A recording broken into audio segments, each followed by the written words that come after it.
అయితే ఇప్పుడు రుద్రాక్ష ఎవరు పెట్టుకోవచ్చు, ఎవరు ధరించకూడదు? మళ్ళీ అనుమానం కదా.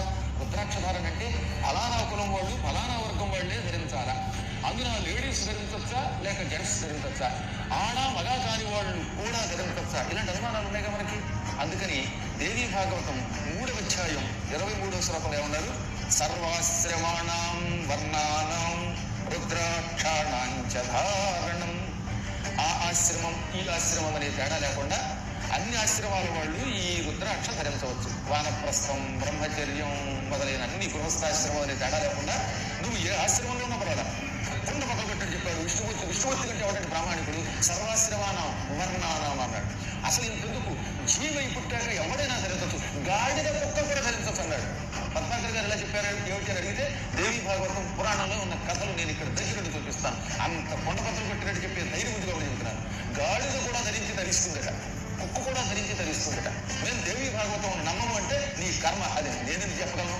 దేవీ భాగవతం ఒక అపూర్వమైన గ్రంథం. మహానుభావుడు వేదవ్యాసుడు అందించిన గ్రంథం, మహాగ్రంథం అది. విష్ణువు నుంచి బ్రహ్మకి, బ్రహ్మ నుంచి నారదునికి, నారదుని ద్వారా వ్యాసునికి, వ్యాసుని ద్వారా లోకానికి వచ్చిన ఒక గొప్ప పురాణం వేదవ్యాసులు వారు అందించిన ఈ దేవీ భాగవతం. అందులో చెప్పారు ఎవరైనా సరే వేసుకోవచ్చు.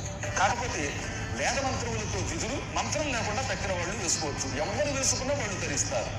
చూస్తూ నిషిద్ధాంశ అంటే నిషిద్ధ కాలాల్లో కూడా, ఎంతెందుకు దీని గురించి తేలిక చెప్పాలంటే, బయట ఉన్నప్పుడు కూడా నీ శరీరం మీద ధరిస్తే తీయద్దని చెప్పేశాడు.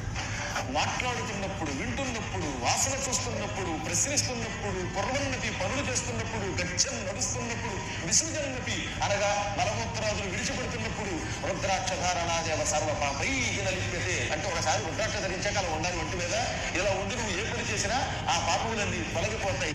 సర్వకాల సర్వావస్థలలో దేహం మీద రుద్రాక్ష ఉండాలి. రుద్రాక్ష ఉండగానే అన్నం తినాలి, రుద్రాక్ష ఉండగానే ఏ పనులా చేయాలి. అయితే ఈ రుద్రాక్షల్లో కొంతమంది దీనిని ఈ సమయంలో తీసేయాలి, ఈ సమయంలో తీయకూడదని చెప్పారట. ఇప్పుడు ఇక్కడ వరుసగా చెప్పుకొచ్చేటండి. ఇవన్నీ శ్లోకాలు నేను వదలకుండా ఎందుకు చెప్తానో తెలిసినా, ఇవి వింటే మీ సందేహాలు పటాకంటే అవుతాయి. రుద్రాక్ష ధారణ చేసేవాడికి ఎంత పెసరు దానం చేస్తే కొండంత దానం చేసిన ఫలితం వస్తుంది. మెడలో హారంలో కానీ, చేతి యొక్క కటకాల్లో కానీ, నడుముకున్న వడ్డాణంలో కానీ ఏదో ఒక దాంట్లో ఈ రుద్రాక్ష పెట్టుకోండి అన్నాడు. బంగారం, వెండి మొదలైన గొలుసుల్లో, కంకణాల్లో ఎక్కడో ఒక చోట ఓ రుద్రాక్ష పెట్టుకోండి. ఈ రుద్రాక్షని ఎలా పెట్టుకున్నా పర్వాలా. రుద్రాక్ష యొక్క మహిమ నారాయణుడైన నేను కూడా చెప్పలేను. ఇంకా సామాన్యుడు చెప్తాడు, నిత్యం తాగుపోతాడు, త్రాగుతున్న సమయంలో రుద్రాక్ష వడలు వేసుకుంటే ఈ తాగుడు వల్ల వచ్చే పాపాలు పోతాయని చెప్పాడు. అంటే మద్యపానం యొక్క మహాపాపం కూడా తొలగిస్తుంది కదా. ఇంక కడుపు వచ్చే కథలన్నీ శ్రద్ధగా వింటే రుద్రాక్ష యొక్క గొప్పతనం మీకు బాగా తెలుస్తుంది. అయితే ఇప్పుడు రుద్రాక్ష ఎవరు పెట్టుకోవచ్చు, ఎవరు